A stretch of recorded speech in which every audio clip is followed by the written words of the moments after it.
Good morning, ladies and gentlemen, distinguished guests, esteemed colleagues, and passionate learners. On behalf of the organizing team, it is my pleasure to warmly welcome you to Day 3, the final day, of the webinar titled Introduction to Sustainability, proudly organized by Saraduro Educational Multilinks in collaboration with the SEAL organization. It has been a remarkable journey over the past 2 days, and we are truly honored to have each and every one of you with us once again as we bring this timely and impactful conversation to a close. Together, we've examined what sustainability means, why it matters, and how each of us can contribute meaningfully to a more just, resilient, and sustainable future. Before we continue, I want to take a moment to introduce an outstanding academic institution committed to empowering learners at every stage of their educational journey, from certificate programs all the way through to doctoral degrees. Triune Biblical University Global Extension USA is a beacon of excellence for those seeking to advance their careers in theological and professional studies with a global perspective. This university offers a broad spectrum of programs designed to meet the evolving needs of today's learners, equipping them with the knowledge and skills necessary for impactful leadership and service in their communities and beyond.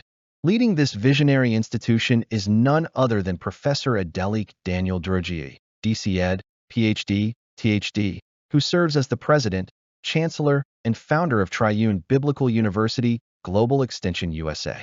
Professor Durgi's passion for transformative education and his commitment to academic excellence have made the university a trusted choice for students aspiring to make a difference in their fields.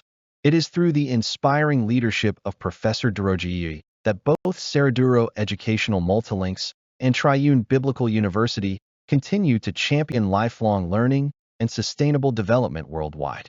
Permit me once more, with the utmost respect, to acknowledge and celebrate the visionary behind this initiative.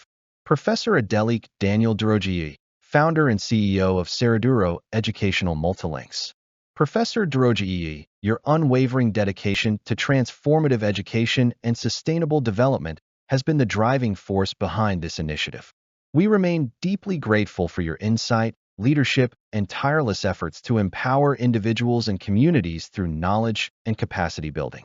I would also like to again recognize and warmly appreciate Dr. Julius of the SEAL organization, our steadfast partner in this endeavor.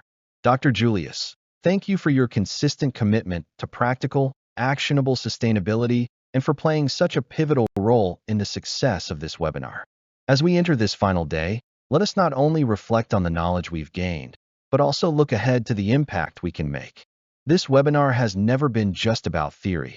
It's been about awareness, connection, and action.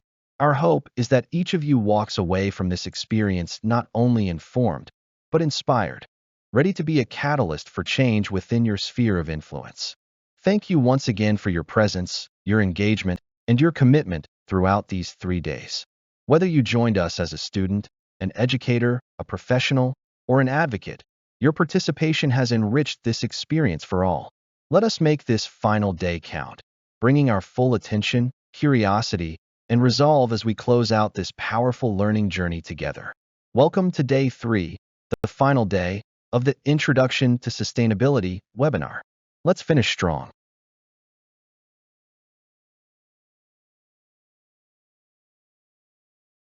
Before we dive into the agenda of today's webinar, I want to take a moment to highlight a powerful resource that will significantly enhance your understanding of the topics we'll be covering.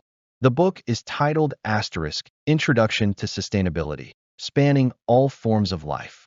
As the name suggests, this isn't just another textbook. It's a comprehensive guide that explores sustainability from a wide-angle lens.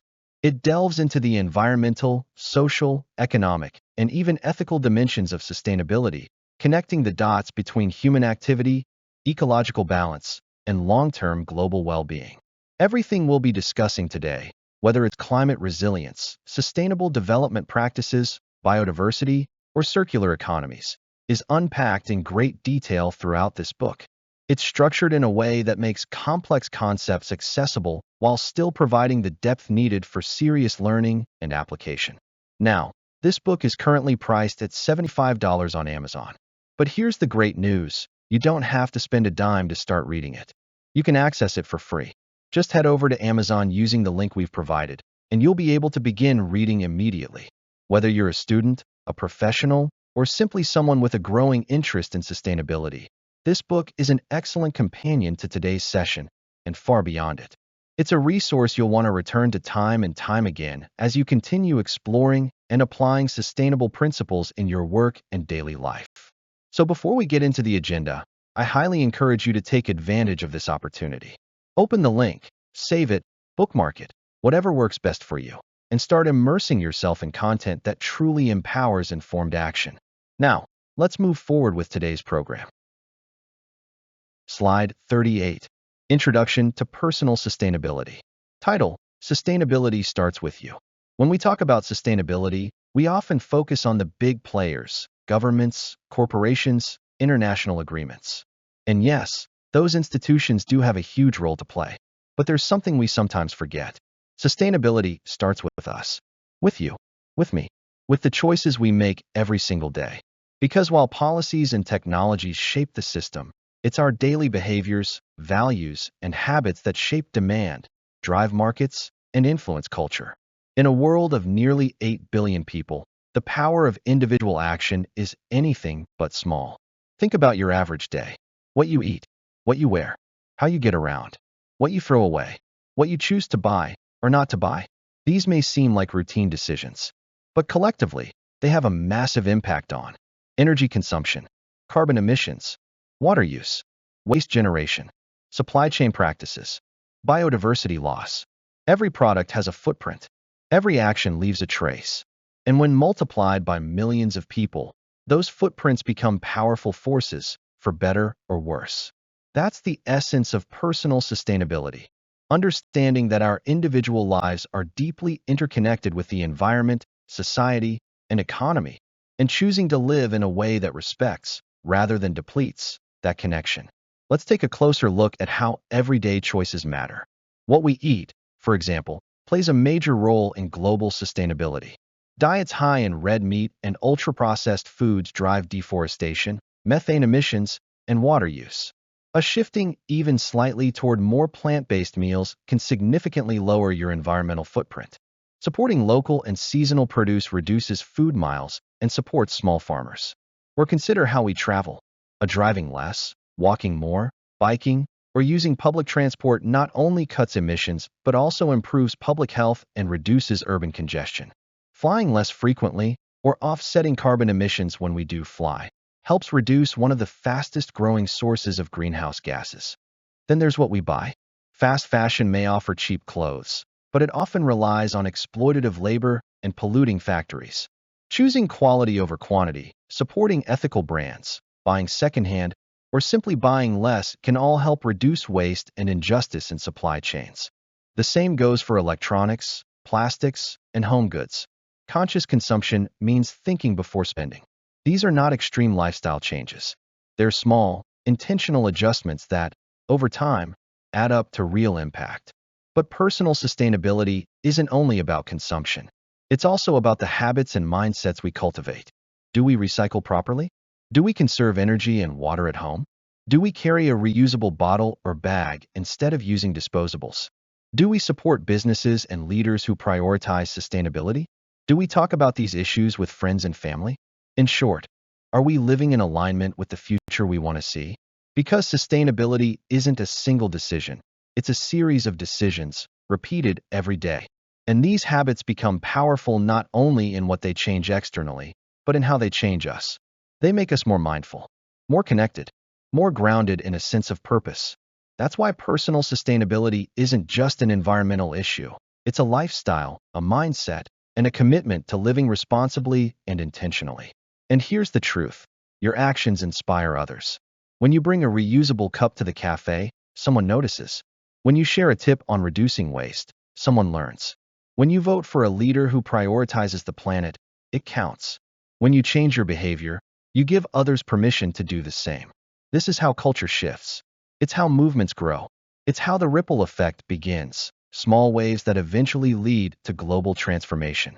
So while it's easy to feel powerless in the face of global challenges like climate change or inequality, remember this. Small habits, multiplied by millions, create powerful change. Let me leave you with this key idea. While governments and businesses play big roles, sustainability begins with individuals. Each of us makes daily choices: what we eat, how we travel, what we buy, that shape the planet's future. Personal sustainability is about living consciously and responsibly. It doesn't mean being perfect.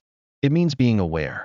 It means taking responsibility for what we can control and understanding that even small steps can lead to meaningful progress. The future isn't something that just happens to us. It's something we shape, one decision at a time. So the question is not, can one person make a difference? The real question is, what kind of difference will you choose to make today, tomorrow, and every day after that? Because sustainability doesn't just live in policies or boardrooms. It lives in you. Slide 39, Sustainable Lifestyle Choices. Title: Greener Daily Living. We often hear that sustainability is about long-term change, about big policies, innovation, and international cooperation. And while all of that is true, it's equally important to remember this. Sustainability is something we live, not just something we talk about. It's not just a goal for governments and corporations. It's a daily practice that begins at home, in our routines, our habits, and our everyday choices. The way we live, how we use energy, how we get around, and even what we eat, has a direct impact on the environment. And here's the good news. Living more sustainably doesn't mean giving up comfort. It means learning to be smarter, more efficient, and more conscious with the resources we use. Let's start with the basics. Energy and water. These are two of the most essential and most easily overlooked resources in our homes. But with just a few simple changes, we can dramatically reduce our footprint. Turn off lights and electronics when they're not in use. It seems minor, but over time, this saves a surprising amount of energy. Switch to LED bulbs. They use up to 80% less electricity than traditional ones and last much longer. Unplug chargers and appliances when not in use, since many still draw energy in standby mode. And when it comes to water, fixing a leaky tap can save hundreds of liters each year. Turning off the tap while brushing your teeth or shaving can save 6 to 10 liters each time. Choosing low-flow shower heads and dual-flush toilets helps conserve water without reducing comfort. If you have a garden, watering in the early morning or evening minimizes evaporation. These aren't radical changes. They're small, intentional shifts that become habits, and those habits can add up to big results. Next, let's talk about transportation, one of the largest contributors to greenhouse gas emissions in many countries. Cars are convenient, yes, but they're also carbon intensive. And when we over-rely on them, we not only harm the planet, we also miss out on healthier, more connected ways of getting around. Here are a few more sustainable alternatives. Walking and biking are not only zero emission, but they also promote physical health, reduce noise pollution, and strengthen communities. Public transportation, buses, subways, trams, reduces the number of vehicles on the road and dramatically cuts per-person emissions. Carpooling or ride-sharing with friends or coworkers helps reduce congestion and fossil fuel use. But for those who drive regularly, choosing electric or hybrid vehicles, if accessible, can cut emissions significantly over time. Even reducing just a few car trips each week makes a difference. Imagine the global impact if millions of people replaced 1 or 2 weekly drives with a bike ride, train ride, or walk. Now let's turn to one of the most personal and impactful choices we make every day: our diet. The way we produce, consume, and waste food is one of the biggest environmental challenges we face. Agriculture is a major driver of deforestation, water use, soil degradation, and greenhouse gas emissions, especially from industrial livestock. But the solution doesn't require a radical transformation. It begins with awareness and a willingness to make small shifts. Eat more plants. Plant-based foods generally have a much smaller environmental footprint than animal-based ones. Reduce red and processed meat consumption. You don't need to become vegetarian or vegan to make a difference. Even 1 or 2 meatless days per week has an impact. Buy local and seasonal. This supports local farmers, reduces transportation emissions, and often results in fresher, more nutritious food. Minimize food waste. Plan your meals, store food properly, and get creative with leftovers. Every bit of food wasted also wastes all the energy, water, and labor that went into producing it. A sustainable diet is not about deprivation. It's about eating mindfully, respecting resources, and nourishing your body in a way that also nourishes the planet. All of these actions, saving energy, conserving water, using sustainable transport, and eating responsibly, may seem small on their own. But together, they form the foundation of what we call a sustainable lifestyle. They reflect an important mindset, that our comfort doesn't have to come at the cost of the planet's health. That being mindful isn't about sacrifice, it's about efficiency, intelligence, and respect.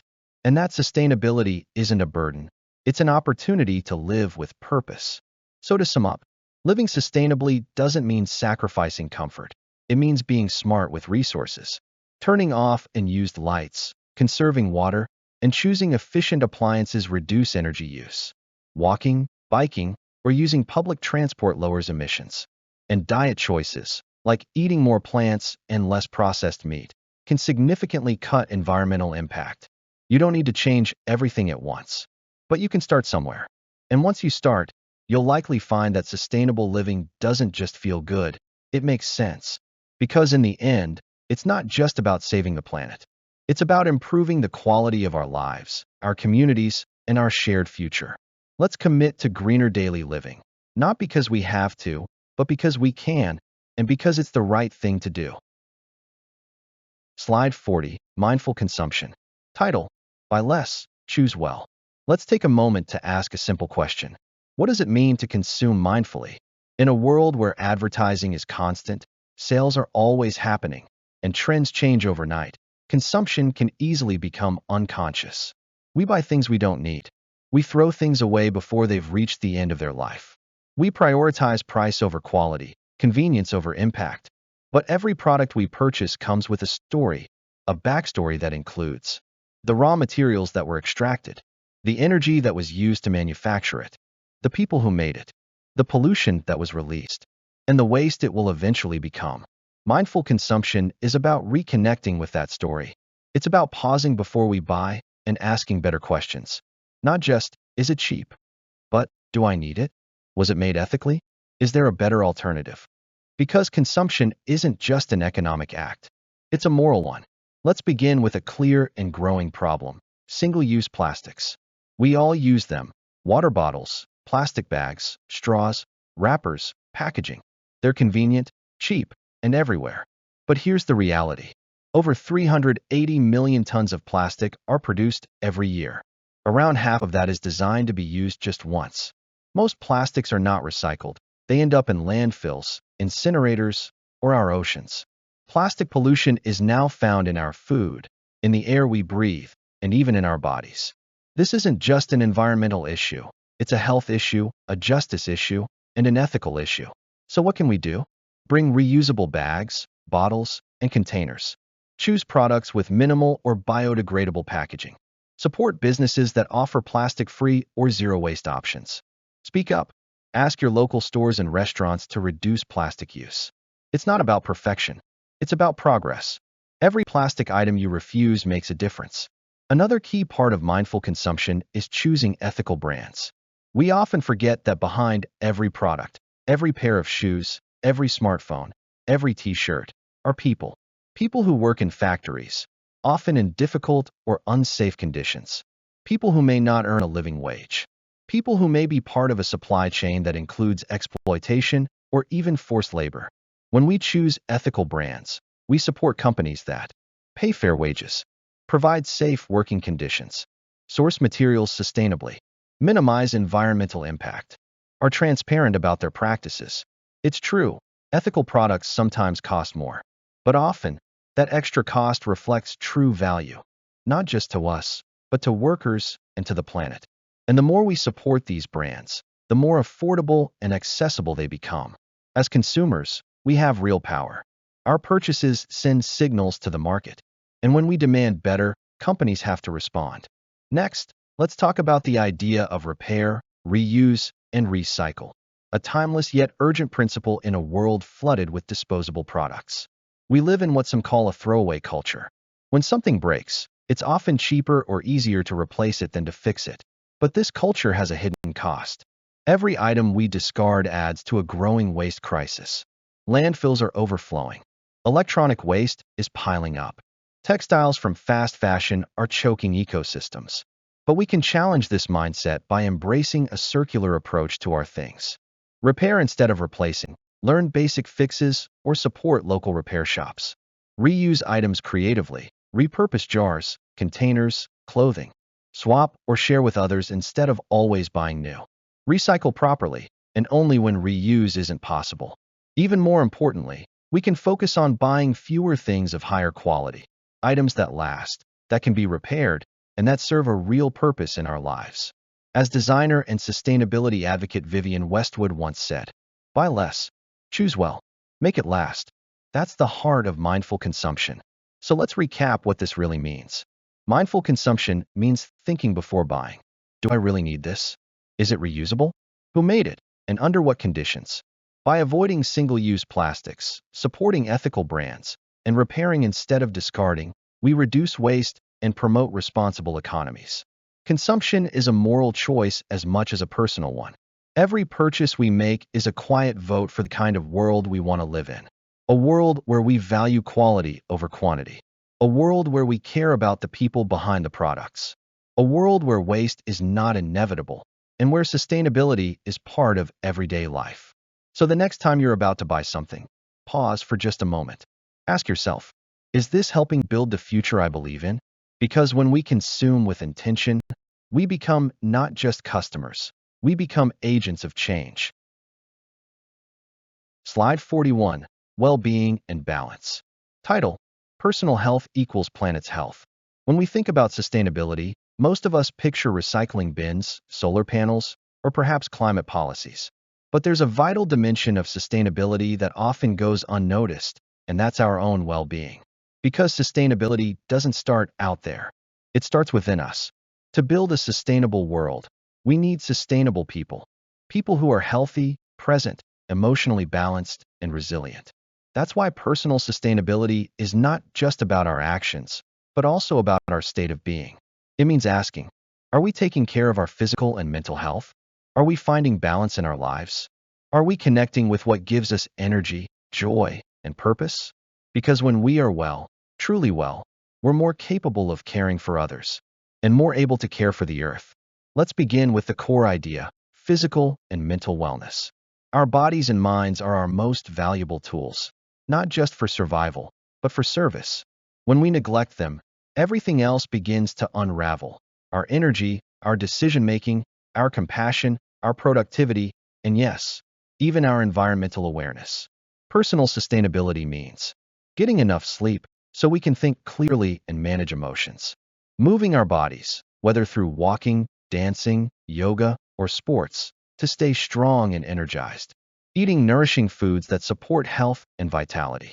Taking breaks, especially from screens, to allow our minds to reset. And practicing mindfulness, being present with our thoughts and emotions instead of constantly rushing through life. These habits don't just make us feel better. They allow us to show up fully in the world.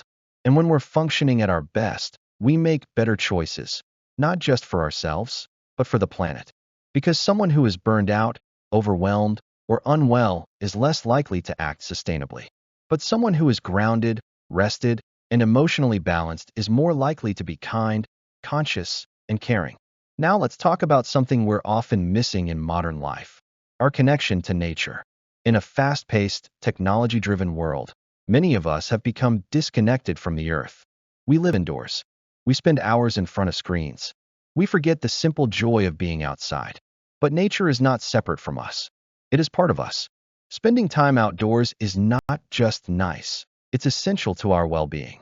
Studies show that time in green spaces reduces stress and anxiety, lowers blood pressure, boosts mood and mental clarity, increases creativity, and even strengthens the immune system. Whether it's a walk in the park, sitting under a tree, hiking in the mountains, or tending a small garden, nature heals. It reminds us of our place in the web of life. It slows us down, grounds us, and often gives us the perspective we desperately need. And perhaps most importantly, it fosters appreciation. You protect what you love, and you can't love what you're not connected to. The more time we spend in nature, the more committed we become to preserving it, not out of obligation, but out of deep respect. And finally, let's explore how well-being builds resilience. Life is full of challenges, climate anxiety, social pressures, uncertainty about the future. If we're constantly stressed, it's easy to feel overwhelmed, powerless, or even apathetic. But when we prioritize our mental and emotional health, we develop tools to cope. We bounce back more quickly from setbacks. We stay calm under pressure. We maintain hope and purpose, even in the face of adversity. This kind of inner strength is vital, because sustainability is not a sprint. It's a lifelong journey. And to walk that path with integrity and impact, we need the inner resilience to keep going, to make conscious choices, to stand up for what matters, and to model a better way of living. Caring for ourselves isn't selfish. It's foundational. As the saying goes, you can't pour from an empty cup. So we must fill our cups, not just with energy, but with clarity, balance, and intention, so that we can contribute to something greater than ourselves. To summarize, personal sustainability is not just about external actions, it's also about inner balance. Taking care of our health through exercise, rest, and mindfulness builds resilience. Spending time in nature reduces stress and fosters appreciation for the planet. And when we are well, we are better able to care for others and the earth. Let's make room in our sustainability efforts for rest, for joy, for presence, and for connection, not as luxuries, but as necessary elements of a life well lived. Because a healthy world begins with healthy people. And when we find balance within, we create harmony beyond. Let's remember, personal health equals planet's health. Let's take care of both. Slide 42, Spiritual Dimension of Sustainability. Title, Stewardship of Creation. When we talk about sustainability, we often focus on science, policy, and economics. We discuss climate targets, energy systems, and consumption patterns, all of which are critical. But there's another layer we must not overlook, the spiritual dimension. Because for many people around the world, sustainability is not only about data and technology. It's about values. It's about ethics. And, at its deepest level, it's about our relationship with creation. Across cultures, across centuries, and across belief systems, there is a powerful and consistent message. We are not the owners of this earth. We are its stewards. Let's begin with this idea of stewardship and responsibility. In nearly every major faith tradition, we find the belief that humans have been entrusted with the care of the natural world, not to dominate it, but to protect it. In Christianity, the book of Genesis speaks of humanity's role to till and keep the Garden of Eden. This is not a license to exploit, but a call to guard and nurture the earth. In Islam, the Quran teaches that humans are khalifa, or stewards of the earth, accountable to God for how we treat creation. In Judaism, the principle of Baal Tashit commands us not to waste or destroy needlessly, emphasizing restraint and reverence.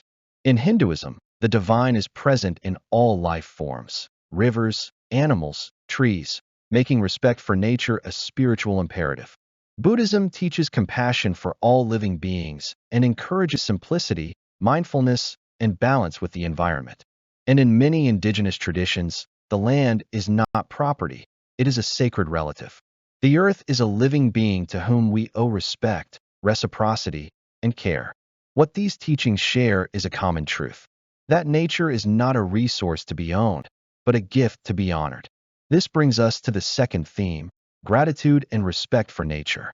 In today's consumer-driven world, it's easy to forget how deeply we depend on the earth. Water arrives with the turn of a tap. Food appears on grocery store shelves. Electricity lights up our homes at the flip of a switch.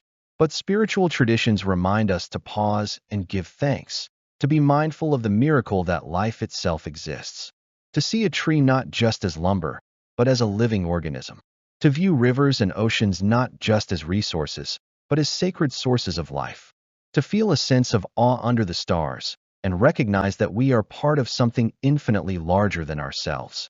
Gratitude shifts our mindset from entitlement to humility. It invites us to live not with greed, but with gratitude and grace. And when we cultivate this sense of reverence, we naturally want to protect what we've been given, not just for ourselves, but for future generations. Finally, let's talk about our shared moral duty. Spiritual sustainability is not a trend or a tactic, it's a calling.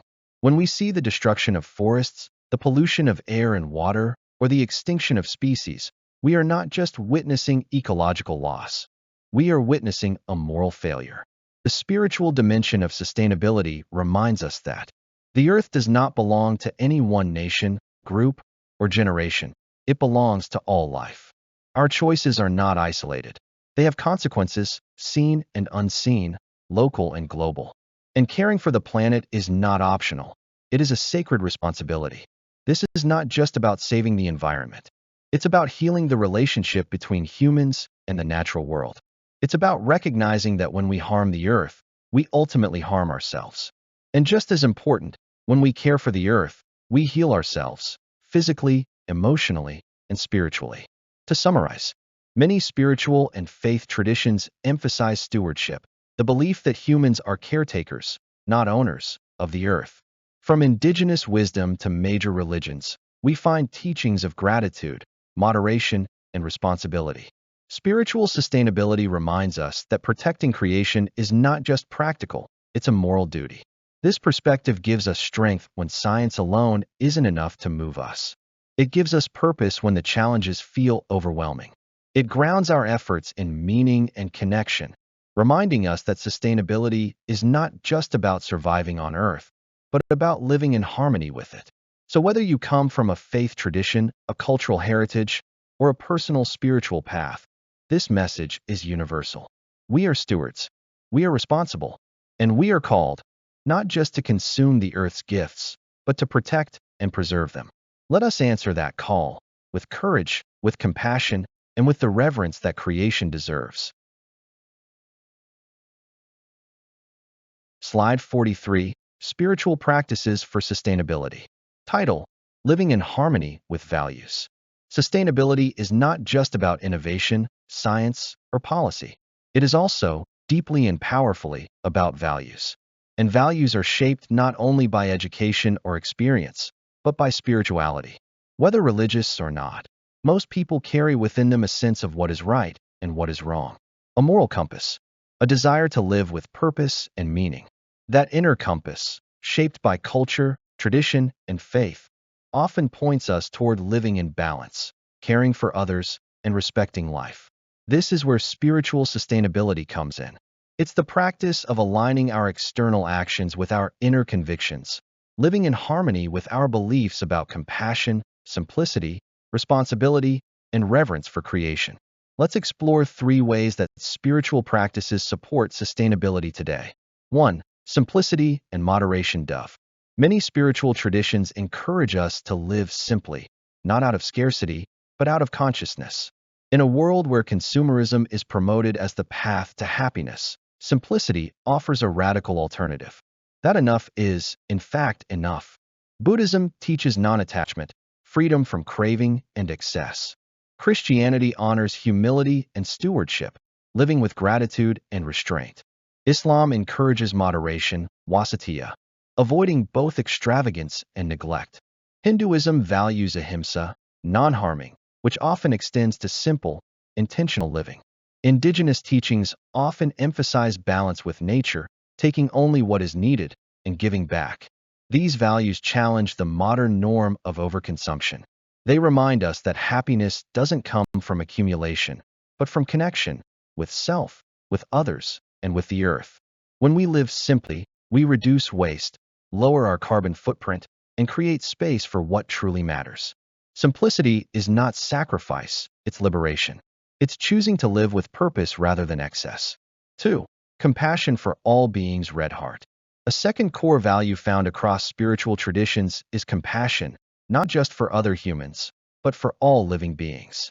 The Dalai Lama teaches that compassion is the heart of spiritual life. In Christianity, Jesus modeled love for the poor, the outcast, and even one's enemies. In Islam, the Prophet Muhammad emphasized mercy for all creatures, including animals and the environment. In Jainism and Buddhism, nonviolence, ahimsa, is central, not just in action, but in thought and intention. Indigenous wisdom often teaches that animals, plants, rivers, and mountains all have spirit and deserve respect. This worldview invites us to expand our circle of care beyond ourselves, beyond even our species. It affects how we eat, how we shop, how we treat animals, how we engage with the natural world. It encourages plant-based or mindful diets, ethical consumption, and a gentler presence on the earth. Compassion is not just a feeling, it's a practice. And in the context of sustainability, it becomes a powerful motivator for action, to reduce suffering, to live gently, to protect the vulnerable, both human and non-human. 3. Faith-based climate action, globe showing Europe, Africa. Across the globe, faith communities are no longer silent on climate change. In fact, many are leading the way. Churches, mosques, temples, and synagogues are organizing sustainability initiatives, divesting from fossil fuels, installing solar panels, planting trees, educating their followers, and speaking out on behalf of climate justice. Let's look at a few examples. Pope Francis's encyclical Laudato Si called for urgent action on climate change and care for our common home. It inspired millions of Catholics to integrate ecological care into their daily faith. Islamic leaders have issued declarations on climate change, emphasizing stewardship as a divine responsibility. Jewish environmental groups are working on sustainable agriculture, energy, and food justice rooted in Torah values. Hindu communities have launched river cleanup campaigns and tree planting events as expressions of Dharma. Buddhist organizations focus on mindfulness-based environmental activism, linking awareness with ecological responsibility. Interfaith alliances like Green Faith and the Interfaith Rainforest Initiative unite diverse traditions around a common cause, protecting the planet. What makes this movement so powerful is that it speaks not only to the mind, but to the heart, not just through facts, but through faith. When spiritual leaders speak about sustainability, they reach communities that may not respond to scientific arguments alone, but will respond to moral and spiritual guidance. They shift the conversation from "what can we do" to "what must we do," based on who we are and what we believe. To summarize, spirituality shapes our values and choices. Practices like simplicity, moderation, and compassion lead to sustainable lifestyles.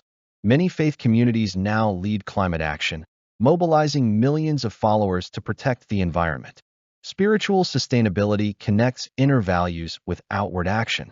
This is the heart of living in harmony with values. Because sustainability is not just a technical challenge, it is a moral and spiritual opportunity. An opportunity to align our lifestyles with what we believe, to walk gently on the earth, to protect what is sacred, and to live with intention, compassion, and deep respect for all of creation. In the end, sustainability is not just about survival. It's about honoring life. Slide 44, Case Study, Lifestyle Changes. Title, Impact of Small Choices. When we talk about sustainability, it's easy to focus on the big picture. Governments setting climate targets, corporations shifting to renewable energy, or entire industries transforming. These actions are crucial, but sometimes they can feel distant, out of our reach. So here's an important reminder. Real change doesn't just come from the top. It begins with us, everyday people, making everyday choices. Because when it comes to sustainability, small decisions add up. They create momentum. They shift norms. They send signals to businesses and policymakers. And most importantly, they start where we have the most power, in our own lives. Let's look at 3 simple, powerful case studies that show how small lifestyle changes can lead to big environmental and personal impacts. 1. Cycling instead of driving bicycle. Let's begin with a simple shift in transportation, choosing a bicycle over a car. Cycling, even just a few times a week, has an incredible ripple effect. It reduces greenhouse gas emissions. In fact, replacing just one short car trip per day with a bike ride can reduce your carbon footprint by up to half a ton per year. It improves air quality in cities, reducing asthma and respiratory issues, especially in children. It enhances public health by incorporating regular physical activity into daily life, lowering rates of heart disease, diabetes, and even depression. And it saves money on fuel, parking, insurance, and vehicle maintenance. Cities like Copenhagen and Amsterdam have shown us what's possible. In Copenhagen, 62% of residents commute by bike. The result? Cleaner air, quieter streets, healthier citizens, and a globally recognized model of urban sustainability. The lesson is clear. What starts as a personal transportation choice can shape entire communities. And you don't need to cycle every day to make a difference. Even one ride a week contributes to a healthier planet and a healthier you. 2. Reusable versus disposable bags, shopping bags. Next, let's look at one of the simplest choices we make each week. What kind of bag we use at the store. Plastic bags are incredibly convenient and incredibly harmful. Globally, we use over 1 trillion plastic bags every year. Most are used for just minutes, yet they take hundreds of years to degrade. Along the way, they clog waterways, choke wildlife, and fill our oceans with microplastics. Now consider this. If just one person switches to reusable shopping bags, they can prevent up to 1,500 plastic bags from being used in a single year. Multiply that by a neighborhood, a school, a workplace, and you start to see massive impact. Reusable bags are not just better for the planet. They're stronger, more durable, and often made from recycled materials. Some are even designed by local artisans, adding beauty and purpose to an everyday object.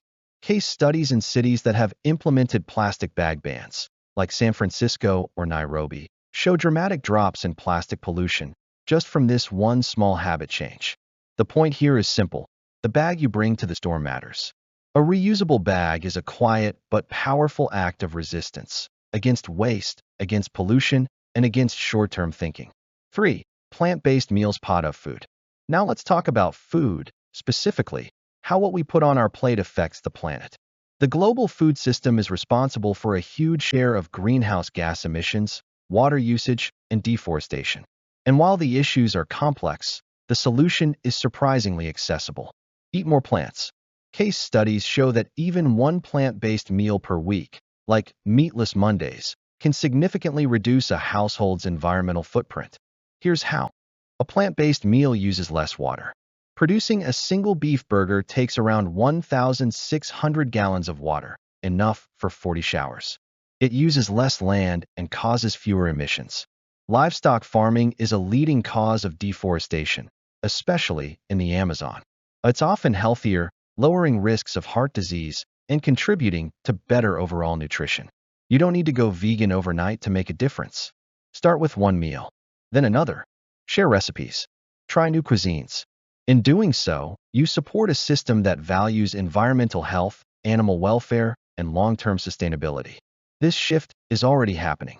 Restaurants, cafeterias, and even fast food chains are expanding their plant-based options, not because they're being forced to, but because consumer demand is changing. One meal at a time. Final thoughts. So let's bring it all together. Cycling instead of driving cuts emissions, boosts health, and reshapes cities. Using reusable bags reduces plastic waste and protects wildlife. Eating plant-based meals, even occasionally, conserves water, lowers emissions, and improves well-being. These aren't dramatic sacrifices.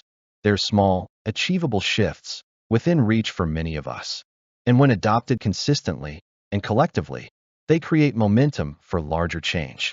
Because sustainability isn't a destination, it's a practice, a habit, a mindset. And every choice we make is a vote for the kind of future we want. Let's not underestimate the power of individual action. Let's remember, small steps, taken consistently by millions of people, are how we change the world. Slide 45, Personal and Spiritual Sustainability Summary. Title, Key Takeaways. As we come to the close of this section, it's important to pause and reflect. What we've explored over the last few slides goes beyond statistics, policies, or technical strategies. We've been looking at something far more personal, the role that each of us plays in shaping a sustainable future. And the message is clear. Sustainability begins with individuals. We often hear that climate change is too big, too complex, too political. And yes, it is a global challenge. But global challenges are made up of millions of local actions, and every local action begins with a choice. A choice to walk instead of drive, to eat a plant-based meal, to carry a reusable bag, to turn off the lights, to speak up for what we believe in, to live with purpose. These may seem small in isolation, but multiplied across neighborhoods, cities, and countries, they form a powerful, unstoppable force. Sustainability is not about being perfect. It's about being intentional. It's about doing what you can, consistently, consciously, and compassionately. Mindful lifestyle choices matter. Throughout this journey, we've seen how simple daily habits can lead to significant impact. Cycling to work, conserving water, avoiding single-use plastics, choosing local, seasonal food, supporting ethical brands, repairing instead of replacing. These choices aren't just practical, they're transformational. Because the more we live in alignment with our values, the more we influence the people around us. Friends, family, co-workers, communities, all are watching and learning, often more by example than by words. We become agents of culture change, quietly but powerfully modeling a new way of living that values balance over consumption, connection over convenience. In a world overwhelmed by more, mindful living says, let's choose better. Spiritual values inspire stewardship. But where do we find the strength to keep making these choices, especially when convenience, comfort, or even peer pressure tempt us to do otherwise? That's where spiritual sustainability comes in. From faith traditions across the globe, from indigenous wisdom to the world's major religions, we hear a shared call. Be a steward, not an owner, not a master, a caretaker. This is not just a spiritual metaphor, it's a practical worldview. It shifts how we relate to nature, to others, and to ourselves. Gratitude replaces greed. Moderation replaces excess. Compassion replaces indifference. Spiritual values remind us that the earth is sacred, that all life is interconnected, and that we have a moral responsibility to care for the world we've been given, not just for ourselves, but for generations yet to come. And importantly, spiritual and faith communities are not just teaching these values, they are living them. Through climate action, education, ethical investment, and community mobilization, they are showing how belief becomes behavior and how inner transformation fuels outer impact. Small steps equals big collective change. Finally, let's return to a simple but profound truth. Small steps, taken together, lead to big change. It's easy to underestimate the power of one person's action, but change has always started this way. It starts with one household composting, one teenager refusing fast fashion, one neighborhood planting trees, one congregation switching to solar, one school adopting meatless meals, and then it spreads. Soon it's not just an individual action, it's a movement, a new normal, a cultural shift. This is the future we're working toward. One where personal responsibility meets collective momentum. One where spiritual conviction fuels sustainable living. One where the world is not only surviving, but thriving. In closing, to summarize this section, sustainability starts with individuals. Each of us has the power to act. Mindful lifestyle choices matter. Small decisions create real-world impact. Spiritual values inspire stewardship. When we live in alignment with our deepest beliefs, we protect what's sacred. Small steps, when multiplied, create big change. Personal action becomes collective transformation. And ultimately, a sustainable world is not something we wait for. It's something we build, one step, one habit, one choice at a time. Let's walk that path, together. Slide 46. Introduction to Global Sustainability. Title: Why Global Cooperation Matters. When we think of sustainability, it's easy to focus on what's happening at the local or national level, what our cities are doing, what policies our governments are passing, or what habits we're adopting as individuals. But if we zoom out just a little, we see the full picture. The sustainability crisis is not national, it's global. And the only way we succeed is together. Our planet is deeply interconnected. Air, water, forests, oceans, species, people, all of these systems do not recognize borders. What happens in one region affects all others. A wildfire in the Amazon influences rainfall in Africa. A melting glacier in the Arctic affects sea levels in Southeast Asia. Plastic waste dumped into one ocean eventually washes up on shores around the world. And perhaps most urgently, climate change does not care about passports. Shared global challenges, globe showing Europe, Africa. We live in a time of shared global challenges. Climate change is increasing the frequency and intensity of heat waves, floods, droughts, and storms across all continents. Deforestation in one part of the world affects global carbon levels and biodiversity loss everywhere. Ocean acidification, caused by carbon emissions, is disrupting marine ecosystems thousands of kilometers away from the source. Air pollution in industrial regions can cross oceans and affect air quality in neighboring countries. Pandemics, which are linked to environmental disruption and wildlife trade, remind us how quickly a local crisis can become a global one. No matter where we live, we face common threats, but we also share a common opportunity to work in solidarity towards solutions that benefit everyone. Because in the end, there is no them, only us. No borders for pollution or climate change tornado. Let's think for a moment about pollution. A factory dumping toxic waste into a river upstream affects people downstream, regardless of political boundaries. Oil spills off one nation's coast pollute the waters and beaches of its neighbors. Carbon emissions released in one country alter the atmosphere for every country. This is why the idea of national sustainability is insufficient. We cannot fence off the environment. We cannot build walls against rising temperatures. We are living in one interconnected ecosystem, and our fates are deeply tied to one another. This is both the challenge and the opportunity of our time. Cooperation equals survival handshake. So what does that mean for sustainability? It means that cooperation is no longer optional. It is essential. A country acting alone, even with the best intentions, cannot solve the climate crisis. We need global frameworks, international agreements, and cross-border commitments to ensure that every nation does its part and that no one is left behind. Let's look at some examples of this cooperation in action. The Paris Agreement, signed by nearly every country on Earth, sets a shared goal of limiting global warming to well below 2 degrees Celsius. While not perfect, it is a historic step in collective climate action. The United Nations Sustainable Development Goals, SDGs, provide a roadmap for tackling poverty, inequality, environmental degradation, and more, all with global cooperation at the core. Programs like REDD+ pay developing countries to preserve forests, creating global carbon sinks that benefit all of us. International trade laws and environmental treaties help regulate pollution, ban dangerous substances, and protect endangered species. Global climate finance mechanisms provide support to nations most vulnerable to climate impacts, recognizing that those who contributed least to the problem often suffer the most. These initiatives aren't just policy, they're survival strategies. They acknowledge that we rise or fall together. Final thoughts. Global sustainability is not just about emissions targets or environmental treaties. It's about recognizing that humanity is one family, living on one shared home. Our well-being is interdependent. Our futures are connected. And the challenges we face, while daunting, are also opportunities to build trust, share knowledge, and unite in a common purpose. If we cooperate across borders, cultures, ideologies, we can achieve outcomes that no nation could accomplish alone.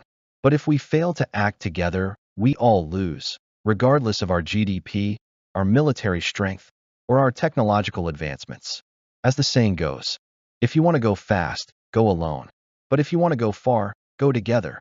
Sustainability is a long journey. Let's choose to go far, together. Slide 47. The United Nations and Sustainability.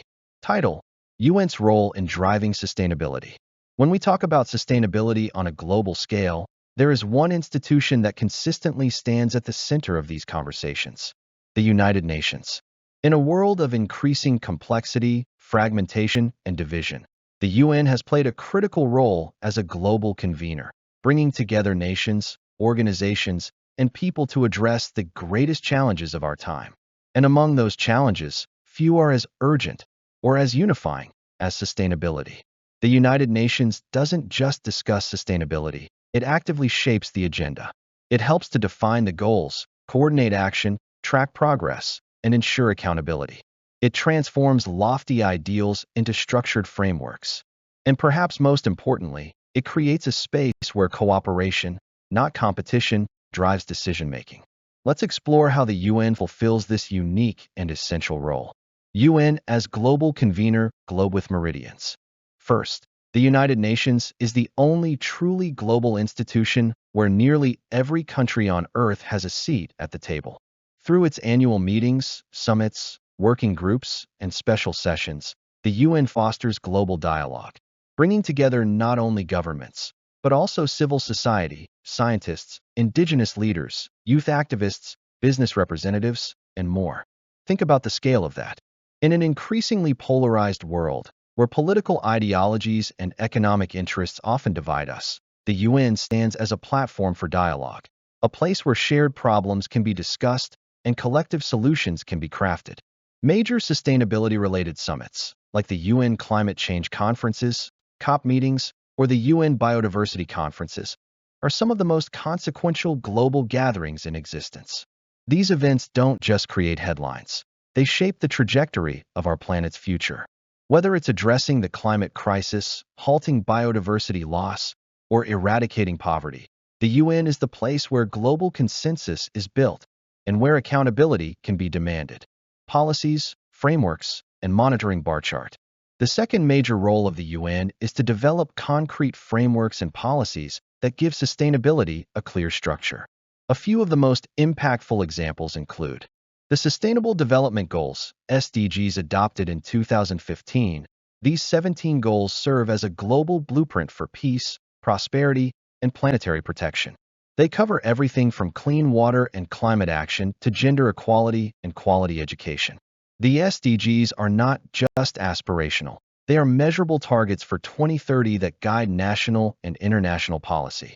The Paris Agreement, facilitated through the UN Framework Convention on Climate Change, UNFCCC, this agreement legally binds countries to limit global warming to well below 2 degrees Celsius. It represents the most ambitious and wide-reaching climate accord ever negotiated. Agenda 21 and the 2030 Agenda. These long-term policy guides have helped countries develop and align their national sustainability strategies with global goals. But setting goals is not enough. The UN also plays a critical role in monitoring progress. Through agencies like the UN Environment Programme, UNEP, the Food and Agriculture Organization, FAO, and the UN Development Programme, UNDP, data is collected, analyzed, and published so we can see what's working, what's not, and where more support is needed. Without this level of transparency and coordination, global sustainability efforts would be fragmented and far less effective. Partnerships with governments and NGOs. Classical building. Finally, the UN understands that governments alone cannot solve sustainability challenges.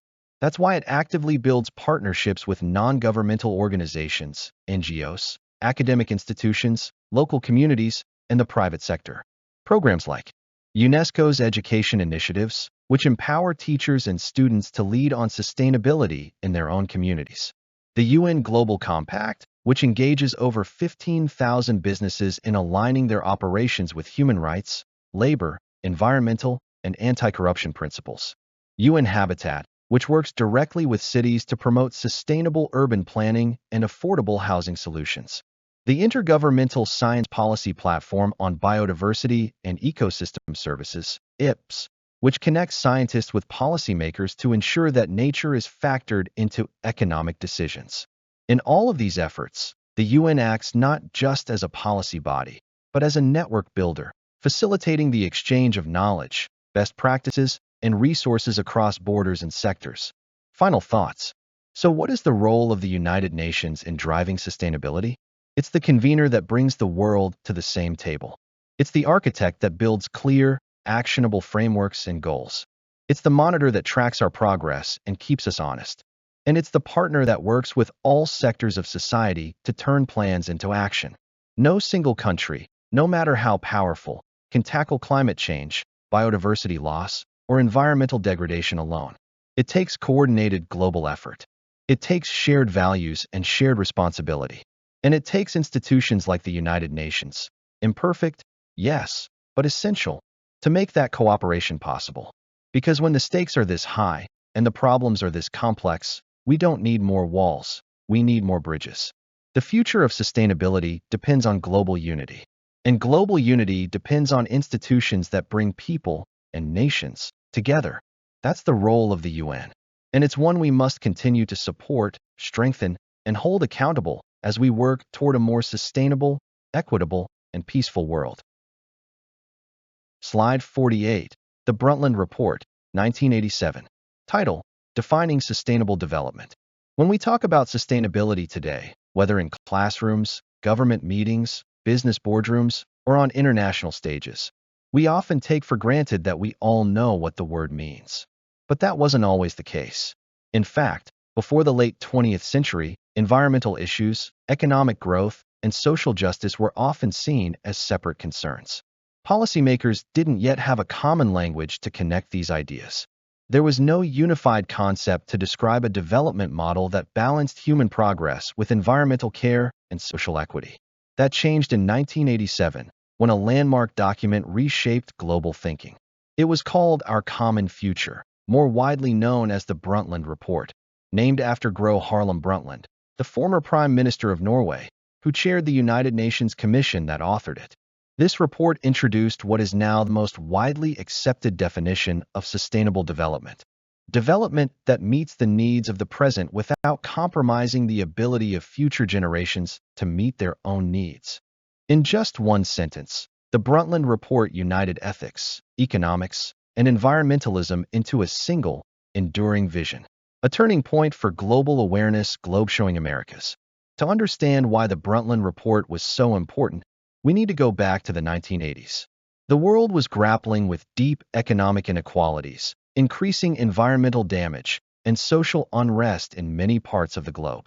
Issues like pollution, deforestation, and resource depletion were beginning to alarm scientists and activists, but there wasn't yet a cohesive global response.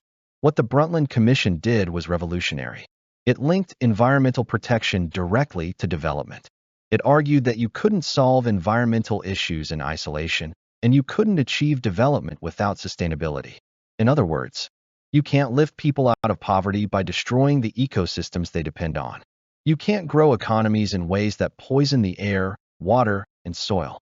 And you can't plan for a better world without thinking about the people who will live in it 50 or 100 years from now. The report reframed the sustainability conversation to include not just environmental scientists, but also economists, human rights advocates, urban planners, educators, and governments. It put sustainability on the global political agenda, not just as a concern of environmentalists, but as a central goal for all of humanity. A foundation for modern frameworks building construction. The Brundtland Report didn't just change how we define sustainable development. It laid the foundation for every major sustainability framework that followed. For example, the 1992 Earth Summit in Rio de Janeiro, which led to the creation of Agenda 21, was directly inspired by the Brundtland Report. The United Nations Framework Convention on Climate Change, UNFCCC, which paved the way for the Kyoto Protocol and later the Paris Agreement, traces its philosophical roots back to Brundtland's vision. The Sustainable Development Goals, SDGs, launched in 2015, echo the Brundtland definition at their core, linking environmental sustainability with social progress and economic development. In short, the report became a blueprint, not just for policy, but for a whole new way of thinking about our shared future. It gave us the language of intergenerational justice, the idea that we owe something to future generations, not just in sentiment, but in action. It gave us the concept of integrated development, that environmental, economic, and social factors must be addressed together, not in isolation. And it gave us a moral framework, one that challenges us to think beyond quarterly profits, political cycles, and short-term gains, and instead to plan for a world that is livable, equitable, and thriving for all. Final thoughts. The Brundtland Report was not just a document, it was a wake-up call. It asked us to look at the bigger picture, to stop sacrificing tomorrow for the sake of today, to act not just out of necessity, but out of shared responsibility.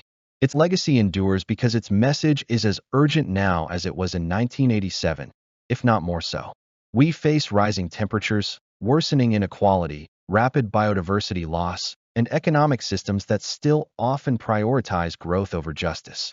The challenges are different in scale, but the principle remains unchanged.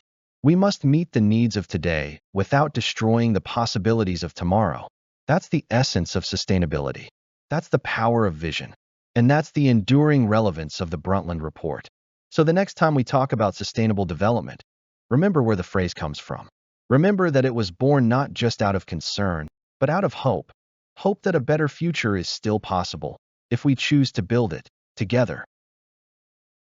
Slide 49, Rio Earth Summit. 1992. Title: A Turning Point for Global Action. The 1992 Rio Earth Summit stands as one of the most significant milestones in the global sustainability movement, a moment when the world's nations came together to face our shared environmental and developmental challenges head-on. Held in Rio de Janeiro, Brazil, this historic summit gathered over 170 countries, representing nearly every nation on Earth, along with thousands of non-governmental organizations, indigenous peoples, and civil society groups. It was an unprecedented assembly, united by a common recognition. The environmental crises we face cannot be solved by individual countries acting alone. We need global cooperation, bold action, and a shared vision for a sustainable future. At the heart of this summit was the creation of Agenda 21, a comprehensive, detailed action plan designed to guide nations, regions, communities, and organizations towards sustainable development in the 21st century. Agenda 21 covers everything from combating poverty and protecting biodiversity to sustainable urban development and energy use. It is ambitious in scope and practical in approach, emphasizing the need for local participation alongside national and international policy. Agenda 21 marked a shift from rhetoric to action. It recognized that sustainability is not just about preserving nature, but about integrating social equity and economic development. It called on governments to develop national strategies and encourage partnerships with the private sector, communities, and individuals. Importantly, it stressed that sustainable development must be a bottom-up process, driven by local needs and solutions as much as global agreements. Alongside Agenda 21, the Rio Summit produced the Rio Declaration on Environment and Development, a set of 27 guiding principles to frame sustainable development efforts globally. The Rio Declaration enshrined key ideas such as the principle of common but differentiated responsibilities, recognizing that while all nations share responsibility for the environment, wealthier countries with more historical pollution have greater duties to act. The right to development, but coupled with the obligation to do so sustainably, without degrading the environment for future generations. The importance of public participation and access to information, acknowledging that sustainable development depends on transparency and the involvement of all stakeholders. This declaration laid the ethical and legal groundwork for future environmental policies and negotiations. Perhaps most crucially, the Rio Earth Summit gave birth to the United Nations Framework Convention on Climate Change, UNFCCC, the first global treaty dedicated specifically to addressing the rising threat of climate change. The UNFCCC established a framework for international cooperation to reduce greenhouse gas emissions, adapt to climate impacts, and mobilize financial and technical support for vulnerable nations. It was a landmark recognition by the global community that climate change is a shared threat requiring collective action. Since its inception, the UNFCCC has guided critical climate negotiations and agreements, including the Kyoto Protocol in 1997 and the Paris Agreement in 2015. The seeds planted at Rio have grown into an evolving global effort to stabilize the climate and protect the planet. Why the Rio Earth Summit was a turning point. Before Rio, environmental issues were often treated as isolated or secondary to economic growth. Rio changed that narrative by making sustainability a central pillar of global development policy. The summit symbolized a new era where the environment, economy, and social equity are recognized as deeply interconnected. It was a call to action that challenged governments to think long-term, beyond immediate national interests or economic gains. The process initiated at Rio continues today, through the ongoing work of the UN, global partnerships, and national governments striving to implement sustainable policies. While progress has been uneven, the principles and frameworks created at the Earth Summit remain foundational. Final reflections. The 1992 Rio Earth Summit was more than just a conference. It was a declaration of shared humanity and responsibility. It was a moment when the global community agreed that protecting the environment and promoting human development are not opposing goals, but mutually reinforcing ones. It was the moment we committed to working together across borders and sectors to build a more sustainable, just, and resilient world. As we reflect on Rio's legacy, we recognize both how far we've come and how far we still have to go. The challenges of climate change, biodiversity loss, and social inequality persist, but so does the spirit of cooperation and hope that the Rio summit inspired. So today, when we speak of sustainable development, we stand on the shoulders of those who gathered in Rio, who dared to imagine a future where prosperity does not come at the Earth's expense, and where global solidarity guides our collective destiny. Slide 50. The Paris Agreement, 2015. Title: Global Pact on Climate Action. The Paris Agreement, adopted in December 2015, represents a defining moment in humanity's collective response to climate change.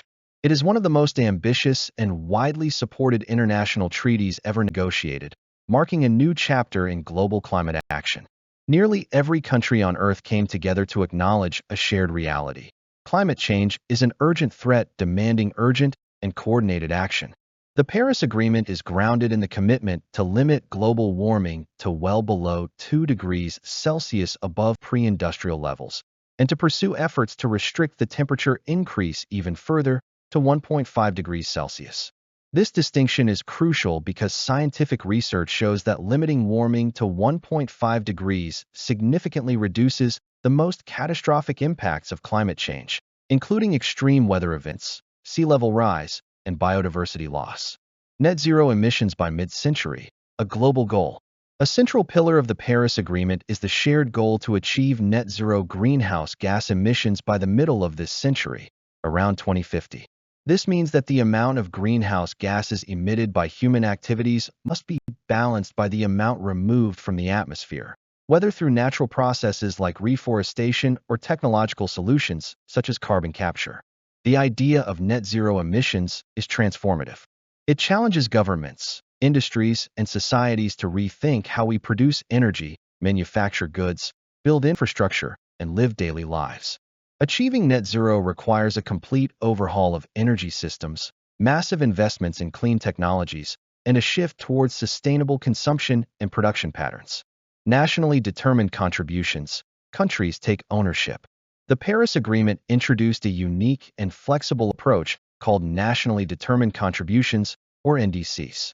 Unlike previous climate treaties that imposed rigid top-down emission reduction targets, the Paris Agreement lets each country determine its own climate goals based on its circumstances, capabilities, and priorities. Every country is required to submit an NDC that outlines the actions it plans to take to reduce emissions and adapt to climate impacts. These commitments are not legally binding in the traditional sense, but countries pledge to be transparent, to update their NDCs every 5 years, and to progressively increase their ambition. This bottom-up model fosters inclusivity and ownership, encouraging all nations, from the largest economies to the smallest island states, to participate in climate action according to their abilities. Challenges and progress. Despite the unprecedented global unity symbolized by the Paris Agreement, significant challenges remain. The collective pledges in the initial NDCs, while promising, still fall short of limiting warming to 1.5 or even 2 degrees Celsius. Closing this emissions gap requires countries to dramatically increase their climate commitments, accelerate the transition to renewable energy, and implement policies that address deforestation, agriculture, and industrial emissions. Moreover, climate change impacts are already being felt worldwide, underscoring the urgency of enhancing adaptation measures alongside mitigation efforts. Vulnerable communities need support to build resilience against floods, droughts, and extreme weather. International cooperation is vital to provide financial and technical assistance, especially to developing countries.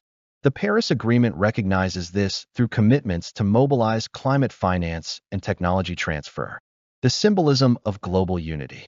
Beyond its specific targets and mechanisms, the Paris Agreement symbolizes something deeper, a global pact of shared responsibility.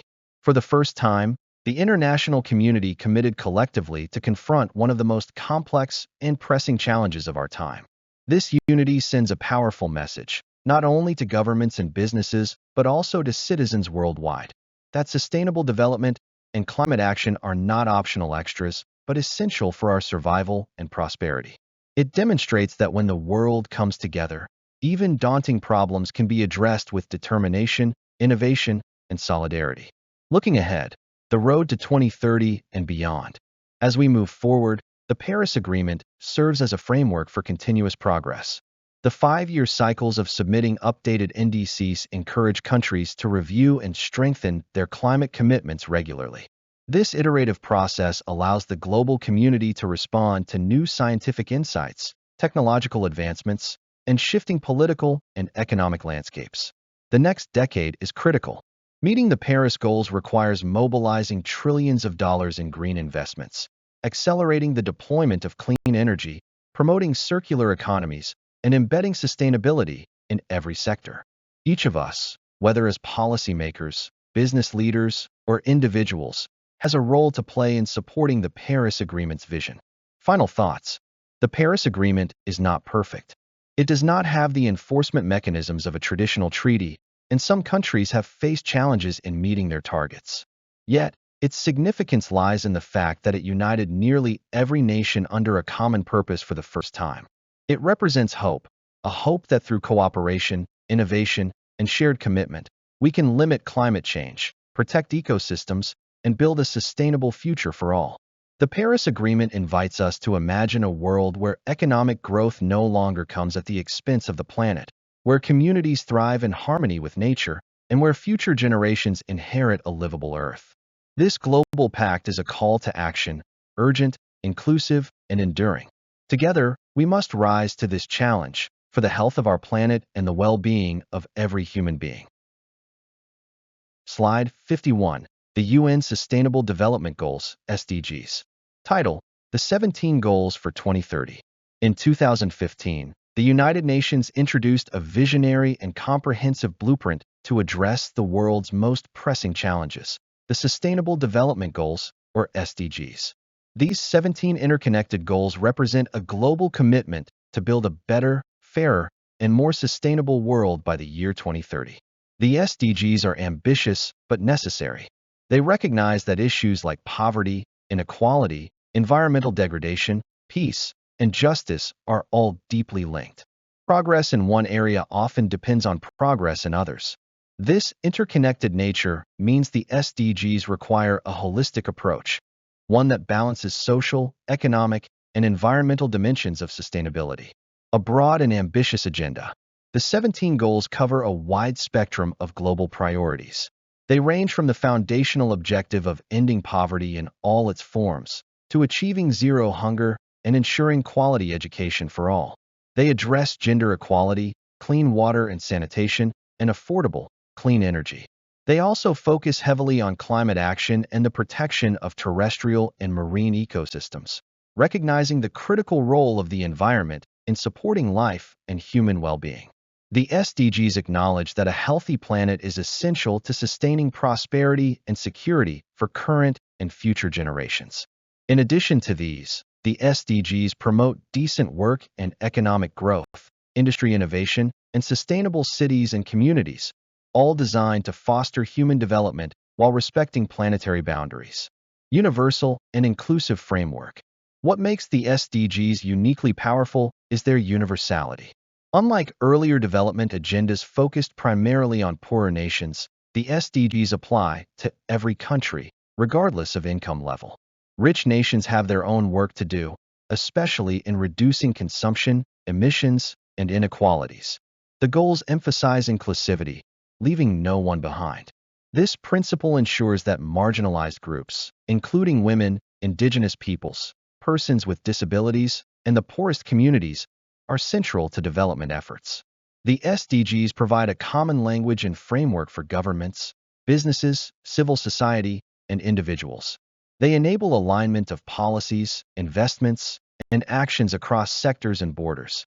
Whether it's a local NGO working on clean water access, a multinational company reducing carbon emissions, or a government reforming education systems, the SDGs help coordinate efforts and measure progress, driving change through partnerships. Achieving the SDGs by 2030 is a monumental task that no single actor can accomplish alone. It requires strong partnerships and collaboration across governments, the private sector, academia, and communities. This is why Goal 17 specifically calls for revitalized global partnerships for sustainable development. Through data sharing, technology transfer, and financial cooperation, countries and organizations can scale up solutions and overcome barriers. Partnerships foster innovation, mobilize resources, and build capacity, turning ambitious goals into practical realities. The SDGs also encourage transparency and accountability. Countries commit to monitoring progress through national reports and international reviews, allowing the world to track successes and identify gaps. Measuring progress and inspiring action. The SDGs have sparked a global movement, inspiring actions at all levels. Progress is tracked through hundreds of indicators, providing detailed insights into where we are succeeding and where urgent attention is needed. For example, worldwide poverty rates have declined significantly over the past decades, but many people still live in extreme poverty. Hunger persists in many regions, and inequality remains stubborn. Climate change threatens to undo hard-won gains.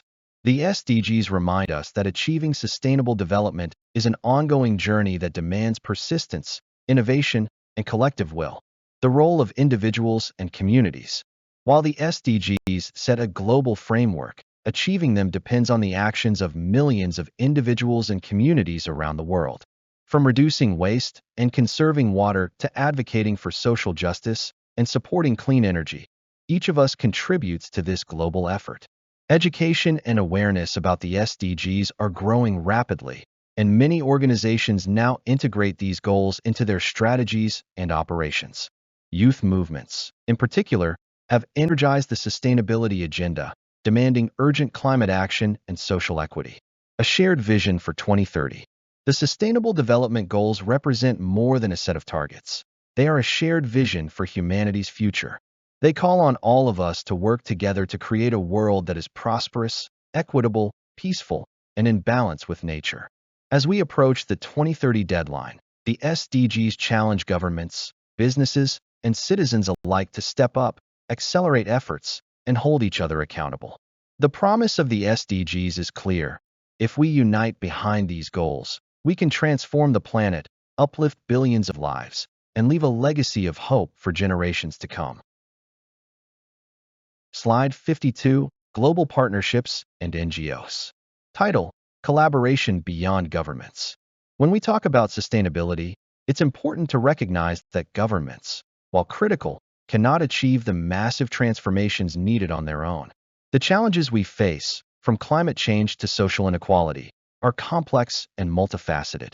They require collective action across all sectors of society. This is where global partnerships and NGOs play an indispensable role.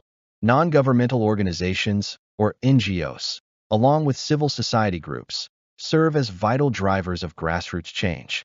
They often work directly with communities, especially those most vulnerable and marginalized, empowering people to take action and voice their concerns. Organizations like Greenpeace, WWF, Oxfam, and countless others have built strong networks that mobilize people worldwide, raise awareness, and advocate for policy change. NGOs, catalysts of grassroots and global change. NGOs are uniquely positioned to bridge the gap between local needs and global priorities. On the ground, they help communities adapt to climate change, conserve biodiversity, promote sustainable agriculture, and secure human rights. They provide education, technical expertise, and often critical funding to projects that might otherwise go unnoticed. Importantly, NGOs hold governments and corporations accountable. They shine a light on environmental destruction, social injustices, and unethical business practices, often acting as watchdogs and advocates for transparency. Grassroots movements led or supported by NGOs have driven some of the most significant sustainability advances, from protecting rainforests and oceans to combating pollution and advancing renewable energy. Their work demonstrates that real change often begins at the community level, growing upward into national and international momentum. The private sector's growing role in sustainability. In recent years, the private sector has emerged as a powerful partner in advancing sustainability goals. More businesses recognize that sustainable practices are not just ethically right, they make good economic sense. Companies are investing in renewable energy, adopting circular economy principles, and setting ambitious targets to reduce carbon emissions. Many are embedding corporate social responsibility, CSR, and environmental, social, and governance, ESG, principles into their core strategies. Collaborations between NGOs and businesses are increasingly common, as both recognize their shared interests. For example, NGOs might work with corporations to improve supply chain transparency, eliminate child labor, or ensure fair wages for workers. Private sector innovation also drives sustainability forward. Advances in clean technologies, sustainable materials, and digital platforms can help scale solutions rapidly and efficiently. Businesses that lead in sustainability often see enhanced brand loyalty, reduced risks, and long-term profitability. Cross-border collaboration, essential for global solutions. Sustainability challenges don't stop at borders, and neither can our responses. The transnational nature of climate change, biodiversity loss, and pollution demands cross-border cooperation. International partnerships bring together governments, NGOs, businesses, scientific communities, and multilateral organizations.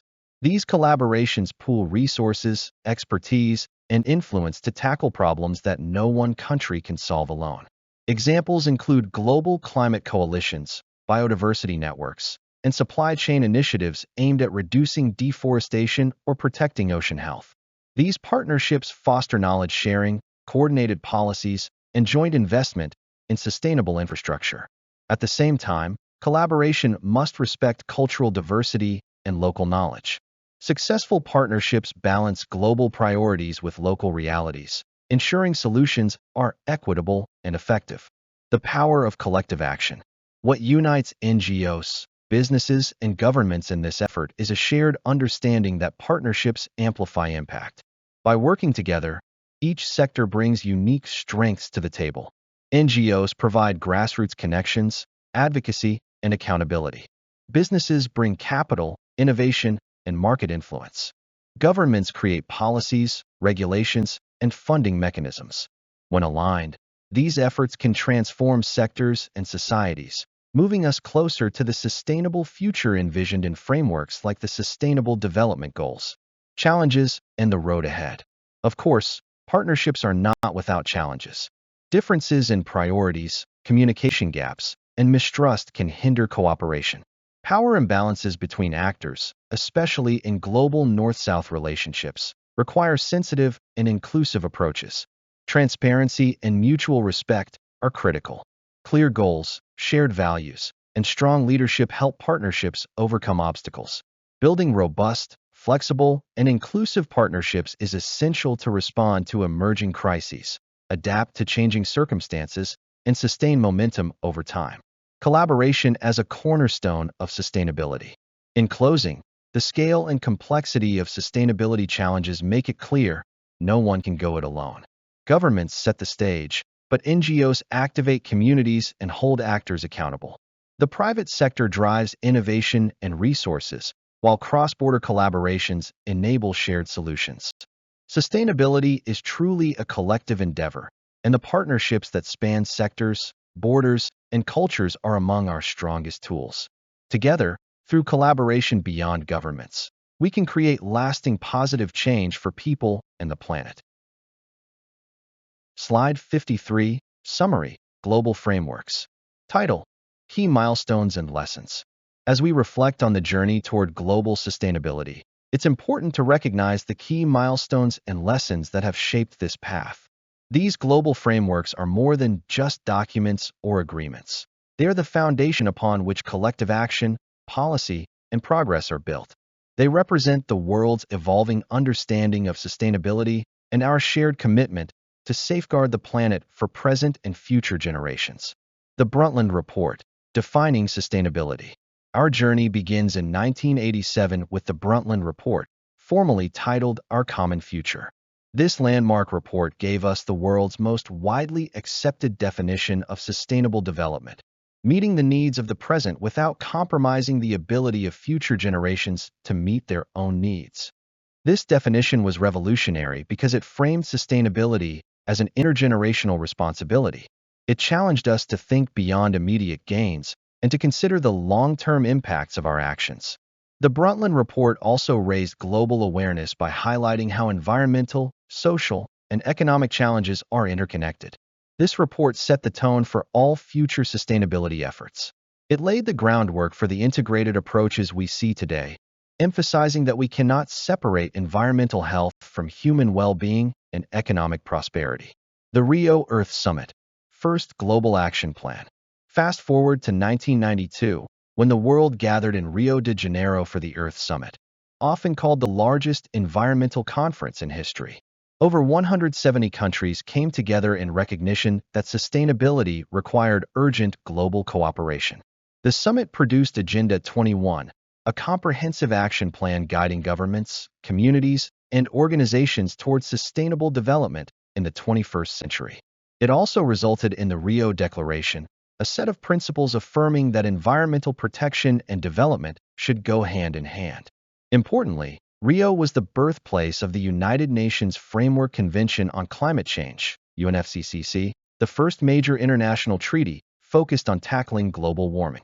This treaty laid the foundation for all subsequent climate negotiations and efforts. The Rio Earth Summit marked a turning point, shifting sustainability from a set of ideas into coordinated, worldwide action. The Paris Agreement, Climate Unity in Action. More than 2 decades later, in 2015, the Paris Agreement symbolized a moment of unprecedented global unity on climate change. Nearly every country in the world committed to limiting global warming to well below 2 degrees Celsius above pre-industrial levels, with aspirations to keep it under 1.5 degrees. The agreement set ambitious goals to achieve net zero emissions by mid-century. It also introduced a flexible system where countries submit nationally determined contributions, NDCs, their individual plans for reducing emissions and adapting to climate impacts. While the Paris Agreement does not enforce penalties, it relies on transparency, ambition, and global peer pressure to drive progress. It represents hope and recognition that climate change is a shared threat demanding shared responsibility. The challenge remains immense, but the agreement is a beacon guiding nations toward cleaner, more resilient futures. The Sustainable Development Goals, a roadmap for 2030. Building on previous milestones, the United Nations launched the Sustainable Development Goals, SDGs, in 2015 as a universal blueprint for peace and prosperity. These 17 goals are interconnected and comprehensive, covering poverty eradication, quality education, gender equality, clean water, affordable energy, climate action, and more. The SDGs are unique because they explicitly link economic development, social inclusion, and environmental protection as inseparable elements of sustainability. They also emphasize that no one should be left behind. The 2030 Agenda provides nations, organizations, businesses, and individuals with clear, measurable targets and timelines. It encourages collaboration at all levels and sectors, fostering innovative solutions and accountability. The SDGs remind us that sustainability is not just about the environment. It's about creating a just and equitable world for everyone. Key lessons from these milestones. Taken together, these global frameworks offer critical lessons. Sustainability requires integration. Environmental, social, and economic goals must be pursued together. Isolated efforts are insufficient. Global challenges need global cooperation. No single country can solve climate change or poverty alone. Progress takes time, but is possible. Change is often slow and incremental, but history shows we can come together for shared causes. Accountability and transparency matter. Clear commitments and monitoring are vital to ensure actions align with promises. Inclusivity is essential. Sustainable development must include voices from all communities, especially those most vulnerable. A shared journey toward a sustainable future.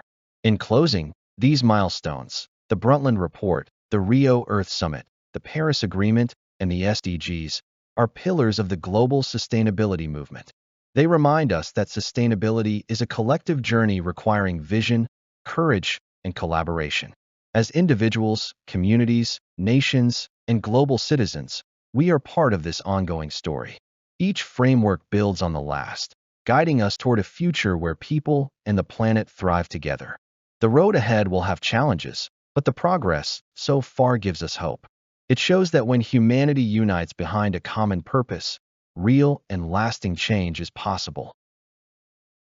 Slide 54, Recap of Key Insights.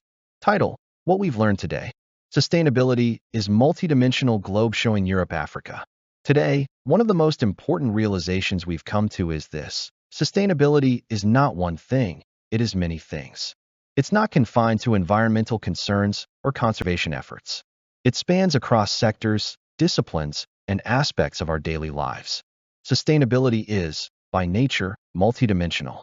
This means that when we talk about sustainability, we must consider more than just climate. We must consider people, systems, relationships, infrastructure, and values. It's an approach, a mindset, and a framework for how we live now and how we build for the future. What does that actually mean in practice? It means understanding that a truly sustainable world isn't created through isolated efforts. We can't focus only on carbon emissions and ignore social inequality. We can't prioritize economic growth and forget the environmental cost. We can't make technological progress at the expense of human well-being. So instead of looking at sustainability as a linear goal or a single problem to solve, we now understand it as a multifaceted challenge and, just as importantly, a multifaceted opportunity. Every policy, every innovation, every decision we make can contribute to or detract from sustainability in multiple ways.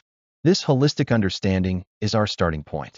Environmental, social, economic, personal, global seedling.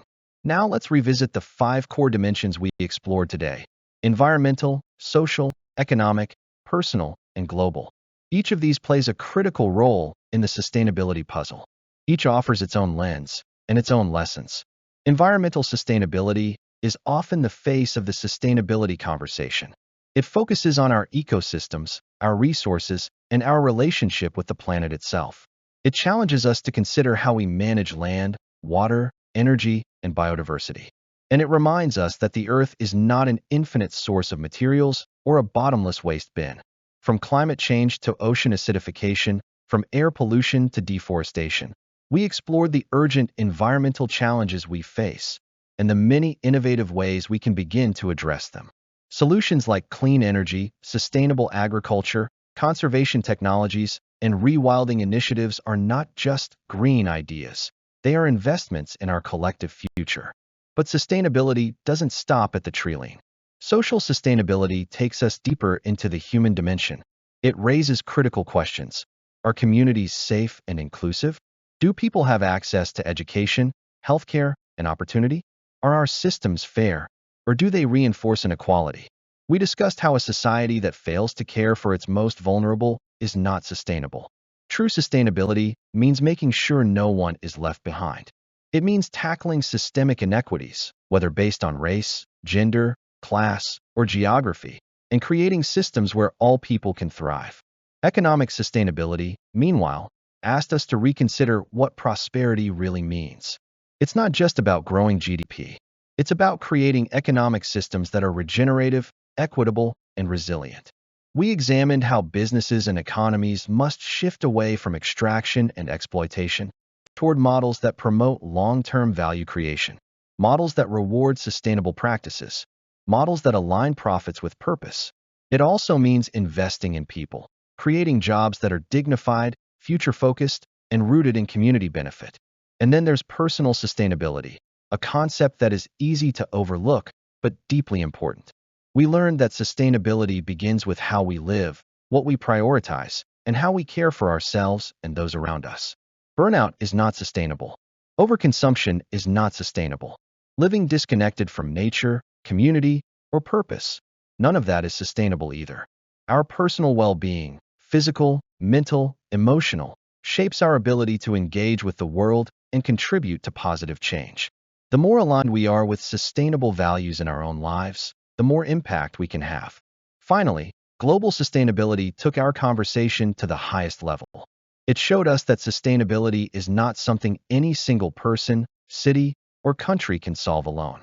The systems we operate in are global, from trade and transportation to climate and migration. We looked at how international cooperation, shared goals, and global solidarity are essential for progress. The climate crisis doesn't respect borders. Neither does pollution, food insecurity, or public health risk. The only way forward is together. Each of these 5 dimensions, environmental, social, economic, personal, and global, are vital. But what's even more vital is how they connect. Interconnected and interdependent counterclockwise arrows button. That brings us to our final and most powerful insight.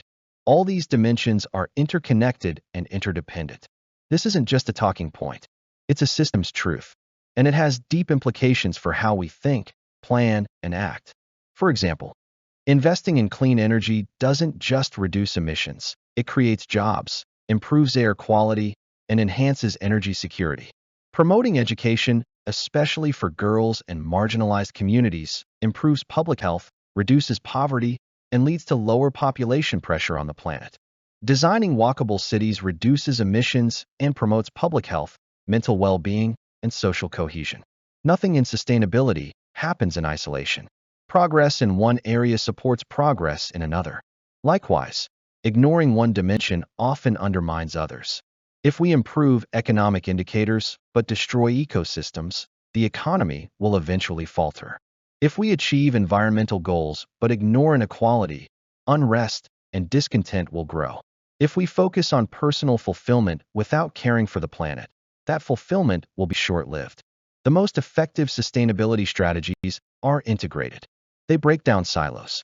They ask not just, what will this do for the environment, but also, how does this affect people, communities, markets, and future generations?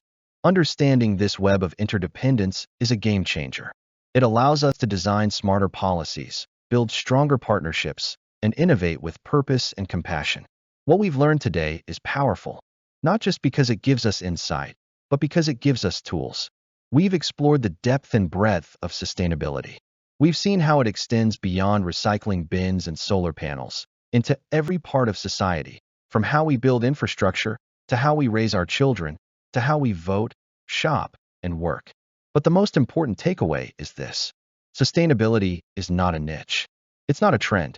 It's a necessary evolution. The question now is not whether sustainability matters, but how we will embed it into everything we do. So as we move forward, whether in our careers, our communities, or our personal lives, let's remember these key insights. Let's remember that sustainability is multidimensional, that it is environmental, social, economic, personal, and global, and that these dimensions are not separate lanes, but threads in a single, shared fabric of life. When we understand that, and act from that understanding, we unlock the real potential of sustainability, not just as a strategy, but as a vision for the future. A future that is not only livable, but equitable, not only prosperous, but regenerative, not only enduring, but worth building together. Slide 55. Why action is urgent. Title: The cost of inaction. I want to begin with a question that may sound simple, but carries enormous weight. Why must we act now? Why does this moment matter more than any before it? Because the cost of inaction, on every front we face, is no longer something distant or abstract. It's not theoretical. It's real, it's measurable, and it's escalating. With every passing day that we delay meaningful response, the consequences deepen. Today, I want to talk about what's at stake, not just for us, but for our children and for generations we'll never meet. The risks we face are no longer tomorrow's problems. They are here, now, and they are demanding action. Climate crisis, the daily reality. Let's start with the climate crisis. We're not talking about future projections anymore. We're talking about what's already happening. Every corner of the globe is experiencing the consequences of a destabilizing climate. Thermometer. Floods are submerging cities that never used to flood. Droughts are crippling agriculture in regions that once flourished. Wildfires are more frequent, more intense, and more destructive. Heat waves are not anomalies. They are becoming the norm. And here's the reality. The science is settled. The Earth is warming, and human activity is the driver. We are burning through resources and fossil fuels as if they are infinite. They're not. The result is a planet pushed beyond its limits. The price we pay for delay. The most tragic part? We were warned. Scientists, activists, indigenous communities, they've all been sounding the alarm for decades. But still, year after year, action falls short of what's required. Every delay makes the problem harder and more expensive to solve. Every degree of warming brings irreversible loss. Coral reefs that won't come back. Ecosystems collapsing. Entire communities displaced. And who pays the price? It's not corporations. It's not lobbyists. It's people, especially those least responsible and least able to adapt. Inequality, a crisis within the crisis. Now, let's talk about another consequence of inaction: rising inequality. Balance scale. Because the truth is, the climate crisis doesn't hit everyone equally. In fact, it magnifies existing disparities. We're seeing this already. Wealthy countries and individuals can build walls, raise levees, and buy solutions. Poorer communities face displacement, disease, and food insecurity. Indigenous populations lose ancestral lands. Women and children are disproportionately affected by climate-related disasters. And it goes beyond climate. Economic inequality is deepening. Wages are stagnating for many while wealth concentrates at the top. Social mobility is shrinking. Access to healthcare, education, clean air, and safe water is still a privilege in many parts of the world. Interconnected crises, one common thread. What do these issues, climate and inequality, have in common? They are interconnected. They reinforce each other. And both are symptoms of a larger problem. A system that prioritizes short-term profit over long-term survival. Our economies are built on extraction, not regeneration. On competition, not cooperation. On consumption, not conservation. So when we fail to act on climate, we deepen inequality. And when we allow inequality to fester, we sabotage our ability to act collectively on climate. It's a vicious cycle, and breaking it requires decisive action, not someday, but now. Future generations, what are we leaving behind? And here's the most heartbreaking truth of all. Our children will inherit the consequences of our decisions, or our indecision. Baby, ask yourself, what kind of planet will they live on? What kind of air will they breathe? Will they know the richness of biodiversity?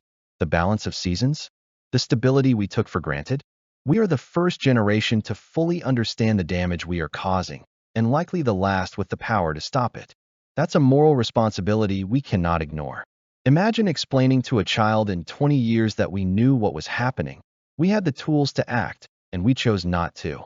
The myth of letting others act first. Sometimes, in moments like these, we hear a common refrain: let others go first. But the idea that someone else will solve this for us, that governments, corporations, or future leaders will eventually step up, is a dangerous myth. Leadership is not waiting. Leadership is acting, even when it's difficult, even when the odds are long. If we all wait, nothing happens. And the cost of inaction becomes something no economy, no community, no individual can bear. So this isn't just a call for global cooperation. It's a call for individual responsibility. Each of us has a role to play. What inaction actually costs us? Let's be clear, inaction isn't passive. It's a choice, and it comes with a price tag. A few examples. Economically, natural disasters are already costing hundreds of billions each year. Socially, we are seeing increased conflict, migration, and political instability tied to climate and inequality. Health-wise, air pollution, heat stress, and disease are exacting a toll on millions.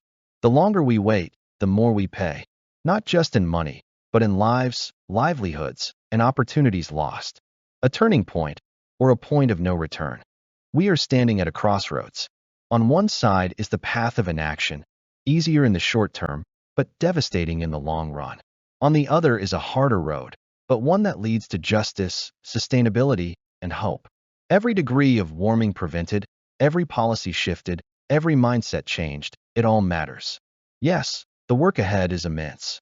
But so is the power of human will when we come together.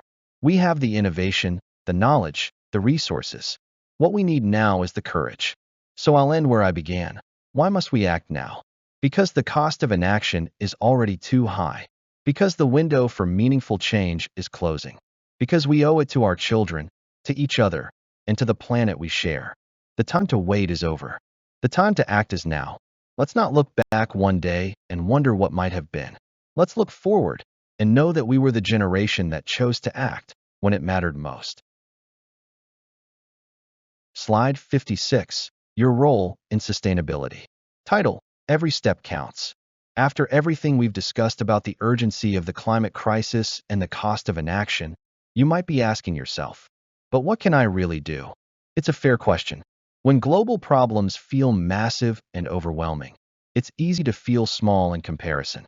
But here's the truth, you are not powerless. In fact, your role is more important than ever. Because sustainability isn't just a government goal or a corporate responsibility. It begins with us, in our homes, our habits, our conversations, and our communities. Personal choices, more powerful than we think. Light bulb. Let's start with the basics, our everyday choices. Each decision we make, what we eat, how we travel, what we consume, creates a ripple effect. It's easy to overlook the power in these small acts, but they add up. Consider this. Turning off lights when not in use. Reducing single-use plastics. Choosing locally sourced or sustainable products. Eating more plant-based meals. Walking, cycling, or using public transport when possible. These may seem like tiny acts in the face of a global crisis. But when millions of people make these choices consistently, the collective impact is profound. The influence of everyday habits. Think about it. If one person reduces their meat consumption, it's a small carbon savings. If 1 million do it, it's a significant shift in demand and emissions. The same goes for clothing, packaging, electronics, and more. Every purchase is a vote for the kind of world we want to support. Sustainability is not about being perfect. It's about being mindful, intentional, and consistent. Every step counts, and every step encourages others to take theirs. Your voice in the community houses. But sustainability doesn't stop with individual habits. Once you start making conscious choices, something else happens. You influence others. You become a role model. You become a change agent in your community. That might look like starting or joining a local recycling or composting initiative, hosting a neighborhood clothing swap instead of supporting fast fashion, encouraging local schools to adopt sustainable practices, supporting businesses that prioritize ethical sourcing or clean energy. Communities are built on shared values. When one person leads by example, it inspires others to follow. The power of collective local action. You might be surprised how quickly change can scale when it starts at the grassroots. Local governments are often more responsive than national ones. When enough community members demand better policies on waste, energy, transport, or food systems, leaders take notice. You don't have to be an expert. You just need to show up, speak up, and support others doing the same. Be part of local discussions. Share what you're learning. Volunteer. Organize. Collaborate. In short, be visible in your commitment. That visibility creates momentum. From local to global. The advocacy, we need ballot box with ballot. And from there, we step into the global stage. Your voice matters not just in your household or neighborhood, but also in the halls of power. We need citizens who are informed, vocal, and persistent. What does that look like? Supporting candidates and policies that prioritize climate action. Voting in every election, not just national, but local. Signing petitions, joining campaigns, and participating in public consultations. Holding corporations accountable through boycotts, letters, and online advocacy. Using your platform, whether it's social media, your classroom, your office, to spread awareness. We must go beyond lifestyle changes to demand systemic changes. Sustainability is not a solo act. Here's something important to remember. You are not alone in this. There's a global community of people working toward a more sustainable, just, and livable future. Scientists, farmers, teachers, students, entrepreneurs, elders, and activists. They're innovating, protesting, planting, teaching, and building. And they need you. Your effort, however small, connects to a global movement. And movements don't require everyone to do everything. They require everyone to do something. Shifting from guilt to empowerment. Too often, the conversation about sustainability focuses on what we shouldn't do, what we must give up, reduce, stop. But what if we shifted that lens? What if we saw sustainability not as sacrifice, but as empowerment? It's empowering to know that your choices can reduce harm. It's empowering to discover alternatives that align with your values. It's empowering to teach others and build a legacy of care. Sustainability is not about guilt. It's about responsibility, opportunity, and hope. The ripple effect is real. Never underestimate your influence. When you start making small changes, people notice. They ask questions. They follow your lead. One person inspires a family. One family inspires a street. One street influences a school or workplace. This is how social norms shift, quietly at first, then all at once. Remember, history has always been shaped by individuals who dared to believe that their voice mattered. Be that person in your circle. Light the first match. Start the first conversation. Take the first step. Every step counts, so take yours today. Let's return to the core message of this slide. Every step counts. Whether you recycle a bottle or lead a local campaign, whether you reduce your carbon footprint or influence policy change, whether you're 16 or 60, a student or a CEO, you have a role to play. And in a world facing complex, urgent challenges, what we need most is not perfection, but participation. So the question is no longer, can I make a difference? The question is, what difference will I choose to make? Start where you are. Use what you have. Do what you can. Because sustainability begins with us.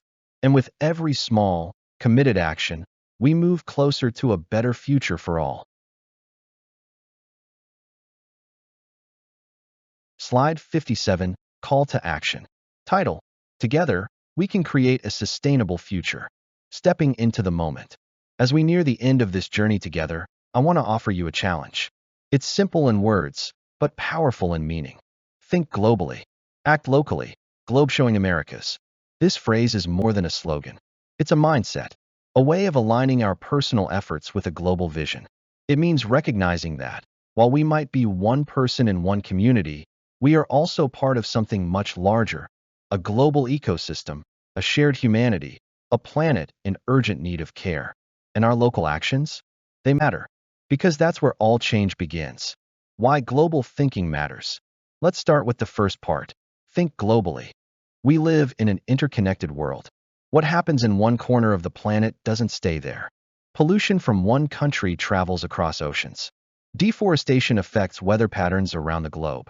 Consumer demand in wealthy nations impacts factory workers and ecosystems elsewhere. Thinking globally means recognizing these links. It means considering the impact of our actions beyond our borders. It means asking, who made this product? How is it sourced? What communities are affected?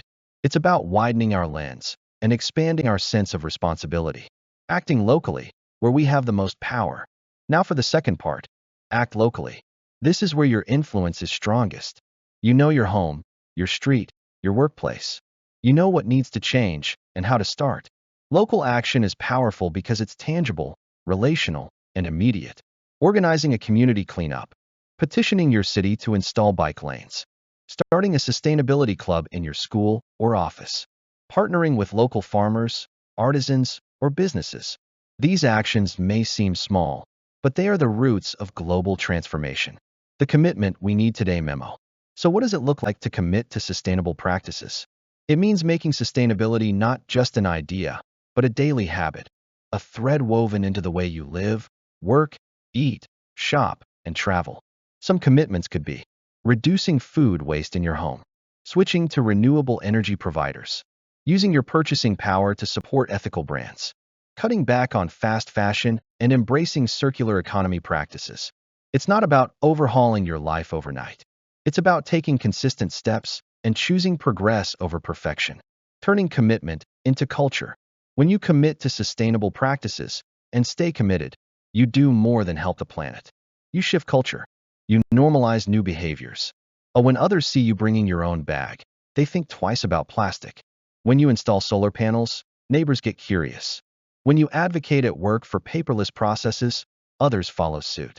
Culture doesn't change from the top down. It evolves from within. And you are a culture shaper, whether you realize it or not. Why inspiration matters. Handshake. That brings us to one of the most important roles you can play, inspiring others to join.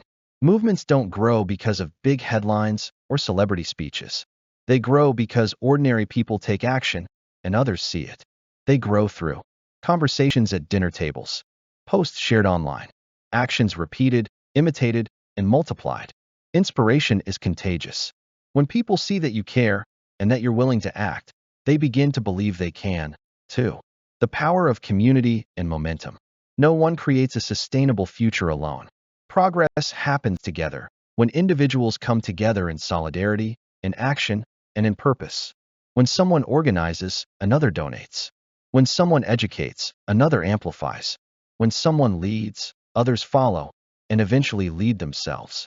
This is how movements become unstoppable, through community, through the belief that we're not just acting for ourselves, but with and for each other. Ordinary people, extraordinary impact. History shows us this truth again and again. Change doesn't require perfection. It requires participation. You don't need to be a scientist, politician, or CEO to make a difference. You just need to care and act on that care. Rosa Parks wasn't a public official. She was a seamstress. Greta Thunberg was a teenager skipping school with a sign. Wangari Maathai started with tree planting and grew a global movement. You have that same potential, a shared future built by us all. So let's imagine, just for a moment, what happens if every person in this room commits to one sustainable change. Every one of us influences 5 others. Each of those people takes action and inspires more. That is how systems change.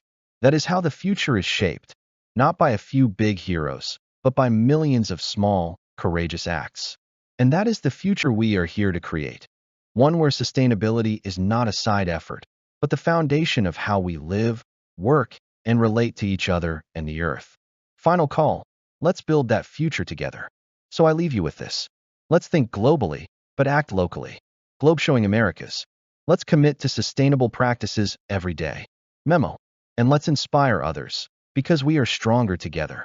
Handshake. The planet doesn't need a handful of people doing sustainability perfectly.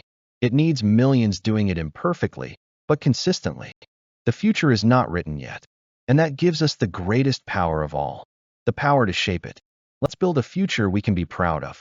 Let's take action, together. Let's begin now. Slide 58. Thank you and closing. Title: Final Thoughts and Gratitude. Before we close today, I want to pause for a moment and say something simple, but deeply important. Thank you. Thank you for giving your time, your attention, and your open mind. In a world where distractions are endless and time is always short, choosing to be part of this conversation matters. It shows that you care, not just about ideas, but about impact. Not just about today, but about tomorrow. I am genuinely grateful for your presence and your willingness to engage with something as urgent and as hopeful as sustainability. This is just the beginning. As we conclude this presentation, I want to emphasize something. This isn't the end. In fact, it's just the beginning. What we've explored today, climate urgency, personal responsibility, collective action, these aren't standalone topics. They're pieces of a larger movement. A movement that grows one conversation at a time, one commitment at a time, one action at a time. My hope is that today has left you not with a sense of overwhelm, but with a sense of possibility. Sustainability is not a burden, it's an invitation. I know that when we talk about climate change or environmental degradation, it can feel heavy. And yes, there are serious challenges ahead. But I invite you to shift your perspective. Sustainability is not a burden. It's not about sacrifice or scarcity. It's an opportunity. It's an opportunity to innovate, to create, to connect with each other and the earth more meaningfully. It's an invitation to be part of something bigger than yourself, something lasting. And that's a rare and powerful thing in today's world. You have a role, and you always will. No matter who you are, where you come from, or what your role is in life, you have a place in this journey. You don't need to be an expert to care. You don't need to have a title to lead. You don't need permission to make change. Whether you're a student, a teacher, a parent, a professional, an artist, or an entrepreneur, your choices shape the world. Never doubt that. The impact of your efforts might not always be visible, but it is always real. A community of possibility. Everyone here today is now part of a shared circle, a community of possibility. Let's not underestimate the strength of that. Because when people come together with shared values and a common purpose, real transformation happens. Ideas take root. Connections are formed. Solutions are born. Movements begin. So let's stay connected, not just to the content of today, but to each other. Invitation to reflect and engage speech balloon. Now, I'd like to open the floor. If something resonated with you, share it. If you have questions, ask them. If you disagree or see things differently, let's talk about that, too. True sustainability requires dialogue. We grow stronger by sharing perspectives, by learning from each other, and by asking better questions together. So please, consider this your invitation, not just to listen, but to engage. a space for ideas and action. The next few minutes belong to you.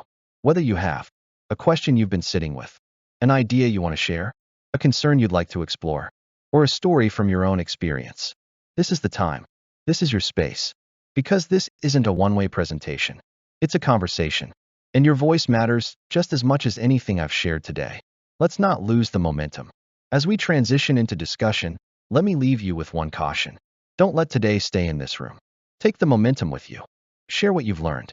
Reflect on what you feel called to change.